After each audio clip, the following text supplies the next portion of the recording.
That's why it's cool that they're available in a giveaway format here for those who came out to spectate.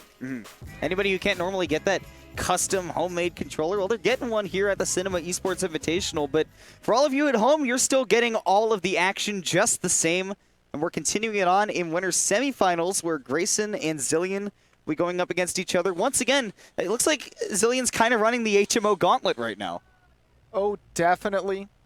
But with as many members as are going to be in the bracket, you'd expect that somebody's got to run that gauntlet. And Xillion, I think is the man to do it. Definitely has enough experience against all of them. Playing a character with such crazy kill potential and, of course, the ledge trapping potential certainly doesn't hurt against a character like Rob, where you're not going to edge guard as much. Both of these characters, though, have phenomenal ledge trapping tools. They have pretty decent boxing options, but I think Rob's are quite a bit faster, but of course then you have the big disjointed range that those 11-sword aerials have that pack a bit more of a punch. It's anybody's guess who's going to be able to come out on top. I mean, right now already, these two are just scrapping. We're 30 seconds in and we're close to a stock. And given two characters that are known for how good their projectiles are, you wouldn't think it, but both of these guys certainly know how to put on the damage quickly. And Xillion with another clean 20 with that Arc Thunder. And he parries the gyro. Grayson actually stuck in an animation as a result, so he was able to find a nice little punish. And we're again seeing a big hallmark of the play being you get that Arc Thunder on the shield and then find the mix-up afterwards. Low up air on that 11th sword is going to take the first stock for him. What a wait! Did you see the intimidation out of Grayson? He just stood in front of that shield, dared him to make a move, and then killed him for it. That is some pressure. And Grayson firing back immediately with 50%. However, that's not without Xillion trying. I mean, he even landed with a very nice parkour roll, but 85%. And Grayson, yes, gets the ledge trump backer. We never see Grayson do those ledge trumps. With a little bit of the Tokyo drift. Back onto the stage. That's a clean stock lead. I wonder if you know how we go in DFW. Oh, Xillion might have taken the first stock, but Grayson was not going to let that one fly. Grayson was fast and furious. Oh, yeah. I'll give you that. Oh, yeah. All right, that L Thunder, though.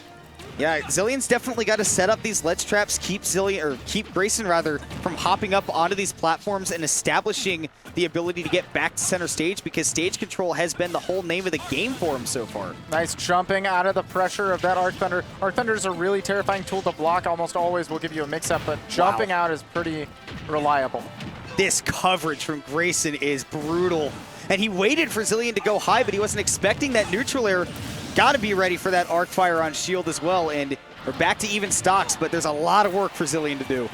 Oh, he caught between the Rob and the gyro, but the rollout was barely able to escape it. Xillion got a little bit of heal off the Nosferatu, so he's not totally out of this game. Last stocks for both players. Definitely a little bit more even after the Nos. Xillion's playing out of this corner, wasn't quite able to find the confirm of the Nosferatu. He wanted a little bit more healing. Double jab, he's applying pressure, and he backs up. And the reason he did that, I think he might be out of fires right now, which is why he did that 1-2 mix-up on shield, because that wind jab is certainly not safe. Absolutely not. Up tilt, but he only gets a weird hitbox, doesn't pop up, so you're not going to be able to combo into the up air. Nice. Xillion used that forward air to adjust his hitbox so he didn't get hit by that laser, and to also threaten the space in front of Grayson, keep him from advancing. Now all of a sudden, like we were saying, Xillion had a lot of work to do, but he's almost done with it. His comeback looks nearly complete. Ooh, but is Grayson going to stop that one a bit short? The gyro taps his hands. It's smart by Xillion not to get off that ledge. He knows he can take one of those gyro hits. I thought that was going to be a tomahawk from Grayson, but instead he mixed it up with the aerial. Empty landed the aerial, but Xillion held shield the whole way through. The Thunder on shield is not safe. The forward air snipes it out. He air dodged through that gyro, barely saved his bacon. 144 means one grab from Grayson can do it, but it only takes one confirm from Xillion at this percent, especially in a corner, to take this stock. Haven't talked about it yet, but it's pretty important to note that arc fire is especially good in this matchup against a tall character like Rob, because it'll drip on his shield for longer. He gets more advantage off of it. Xillion was saving that 11 sword for the right moment, and that was exactly the time. He needed to stall out as much as he could to get the 11 sword back in his hands, but the moment he does, he falls into the hands of Grayson to end game one. And it was a smart way to get around the gyro ledge trap from Xillion, to jump around and pick it up with a neutral air, cover himself with a hitbox, but Grayson positioned himself that he was ready for that, waited for the option, then came in and punished on reaction with that up there. So now we see Grayson up a game. Again, we talked about it. It's going to be 2 out of 3, I believe. Potentially through the whole bracket, but definitely up until finals. I hope you like Pokemon Stadium too, man. We've been seeing a lot of it. We've been seeing a whole lot of Pokemon Stadium too, and honestly, you know, I like to say, everybody likes to say, all right, like even stage, neutral, whatever, but I like to point out that players usually, when they go back to a stage, feel like they have an adaptation they can make, especially a guy like Xillion, who is so close to making that full comeback, says, all right, if I just execute the game plan I had going near the end there, maybe I could take the whole game. Right, and a lot of the time, changing the terrain changes the way that you have to adapt as well. So sometimes you don't even get to test if your adaptation is on point if you change how the battlefield is laid out. Interesting right there from Grayson that after he parried that arc fire, he had enough frames to roll away, just get out of it entirely. Sometimes you're just kind of playing with luck to get away from it there. Ooh, but that Levin Sword falling out of Xillion's hands is actually going to catch him out of disadvantage. And that's a couple times today now that we've seen Xillion get the double arc fire, but not have the Levin Sword to finish the combo. It's interesting that he still goes for it there. Oh my gosh, and just going for the stab upwards. Flinging the sword around to get that early first stock. Right, a lot of characters would have to worry about the neutral air out of Rob coming down, but having a disjoint as an option, he got a lot of heal off that NOS. Got a lot of healing, and just that whole combo was nuts. Empty land into the shield, and then he's able to immediately punish with a grab after the down tilt.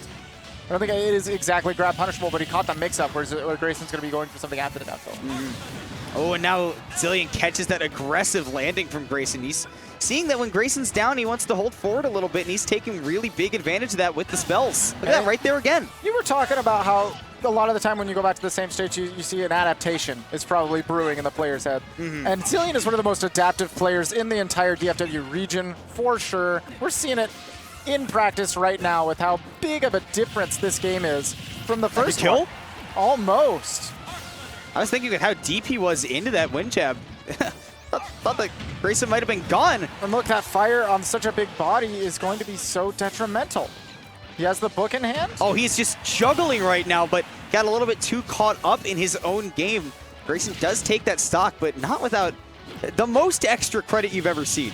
The amount of extra credit Xillion got, he could have not gone to class once and still passed. Absolutely. And we've seen that Arc Thunder definitely catch Grayson at 212% posted. It's going to drop. Xillion up a clean stock. And this is very similar to how we saw his set with Engo. Game 1, En was able to take it with a 2 stock. Game 2, Xillion answered right back. And Game 3 was definitely Xillion favored, and now he is continuing to show off his adaptation prowess. I mean, he's just nonstop. The thing that Xillion, I think the thing that makes his adaptation so good is that book saves him from a bigger punish. My gosh, I want to talk about this adaptation, but I think we might have to wait until this game is over because Xillion's almost got it in the bag. He definitely has pulled out all the stops. I don't know if the train's got any more distance to go. Falling up air sends him flying up. Gonna get the juggle. He catches the landing with a fire jab, puts him back at the ledge, and that's where, again, this character makes all of the bread. Love that patience there from Xillion, though. Normally we see him throw out that Thoron just because he can, but that time he's holding on to it, waiting for the right opportunity to throw it. He's still got it in his hands, and it's just crazy to see him hold on to it for this long. He almost never does. And there it comes. He calls out the gyro toss, and that will be the game. Tell me a little bit about what you saw. You wanted to talk about that adaptation that whole game. I think well, it's especially apparent to me in this game, and I don't think I ever fully put the pieces together until I saw how well Xillion was dismantling the way that Grayson was approaching him, especially when he's down, is whenever Xillion plays that first game and he loses, he's taking a lot of time to try to figure out his opponent's rhythm, figure out what cadence they like to approach him with, especially when it comes to being on the ground or in the air. And then instead of running away and making them whiff, he just hits them in the face with spells and Levin Swords to punish. He just attunes to their rhythm and plays on it. He goes, I see your game. I like that one too. He says, I'm just going to use first. Toss out that Thunder and toss out the Levin Sword aerials as anti-airs most of the time. And they are big enough to do so. Arcfire, he forced the roll out of Grayson. Seeing that, Xillion just happily took his stage control and continued on. If there's one other adaptation I think that Xillion definitely made, he was, I need to press the fire button a little bit more. Because the more I throw that, the more that Grayson can't do anything. Oh, that gyro stopping that Arc Thunder again. And look at the combo game, using a couple of technical Z-drops, getting a little bit extra aerials on. Normally when you're holding that gyro, the only thing you can do with the A button is throw it, but if you're able to press the Z button, you can drop it immediately and catch it again with an aerial attack. It's a lot of inputs in a row. Now Xillion got to find his way down. He hasn't had a lot of trouble landing against the Rob, but that arc fire toss is actually laggy enough for Grayson to punish him. But look, we see that Xillion has not had a lot of trouble dealing with the projectiles off stage, and this time see he's ready for that ledge trump, which he was not in game 1. He's ready. He's willing. And he caught the roll with an up smash. That's going to be the first stock. Xillion coming from behind, but he is now up a stock on Grayson's counter pick. Town and City, one of the best stages for Rob because of these close side blast zones and the tall top. And we've been, for as much as we've been talking about Xillion, though, I mean, Grayson's been keeping it close, and remember, he did take that game 1. Absolutely. And if he's going to his counter pick, he's definitely got all the tools he needs to make this comeback. I think the big thing he's struggling on right now is just keeping Xillion in disadvantage, whether that's in the ledge or in the air. Ooh, calling out that jump. Grayson gonna have to find a way down. He does with the neutral air. The upper is absolutely no with his counter not pick. going to do it. Absolutely not gonna get the. That's crazy. No rage, and those big Town and City top blast zones will mean he's living, but that comes with the caveat of the smaller side blast zones, so the gyro will be able to take it. Now Grayson's back on this comeback trail, getting up close to Xillion. That down tilt could have been a big starter if Xillion just had a little bit more percent. Man, he was able to catch the roll away from that nair from that far away because the Thunder covered so much distance. Xillion still with a big lead, but that gyro again body blocking the Thunder. And that is Xillion's gyro. Grayson needed to play around it, but thought he had maybe a little bit more time. That was a scary prospect for Xillion if you didn't recognize. The Arc Fire was coming in to save it for him, though. Now, once again, gyro just eating all of these Arc Thunders, and that kind of FD-like nature of Town and City is really helping Grayson get around the Arc Thunder. I mean, normally it's for the blast zones. That's got to be another big reason that he likes the stage against Robin. Barely able to live off the top from that Levin sword as well. Ooh, sword drops. It's going to cover defense, but man, Grayson just got offensive. He got really unlucky too, though. If one of those down tilts had tripped, that could have set up for maybe a stock with the amount of rage that he had, but he just did not get the RNG in his favor. Oh, rolled between the Rob, but Grayson had already committed to not going for that setup. Ooh, nice landing by Grayson, though. Only going to end up getting taken out by that aerial from Xillion. He's pretty close to getting that stock himself, especially if he keeps the Robin in the corner. Using that fire from so far away again, going to kind of protect himself on the way back to the ledge. Nice. Okay, he had the read with that aerial escape, but Xillion is one of the players who I've noticed defensively does a lot of actually footstool out of pressure. So he's able to actually phantom footstool even the up air. Try footstooling that, though.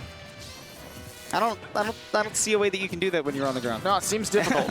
Seems like it's rather impossible, actually. I mean, that arm rotor is just not something that you can really challenge either. And Xillion, we saw him earlier get up attack the gyro away. That time Grayson covered it all with that arm rotor. He said, you can't challenge this move. I'm sorry, man. Again, we see Xillion kind of footstooling out of pressure. Double parry, but oh my, he's juggling the gyro. 2 blocks!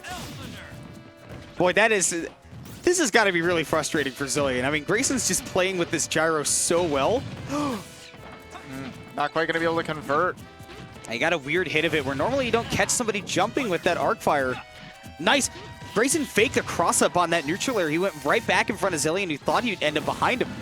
Ooh, the quick up air is going to catch the neutral air out first. The fire, I think that might be a guaranteed grab, to be honest. I'm going to think so, too. We've seen Grayson get into a lot of trouble for that shield. Getting in the... He's been able to make some landings. Has the sword in hand. He's going to drop it for pressure, go for that high thunder so it goes just above the gyro. Yeah, now we see Xillion finally making that one adaptation right there that could end up making sure that he wins the game, and it looks like it does. He scouts him out with that back air. Continuing to jump over that gyro. Pressure comes down with a back air this time and is able to steal out that stock in the game. Xillion moving on again after dropping game 1. Slowly has the download on his opponent. Yeah. I think the big thing that Xillion recognized there was that the more he moved, the more that he was able to take the stage from Grayson, who is playing like a little bit more passively against the Robin. One of the big things that you have to do, and it's granted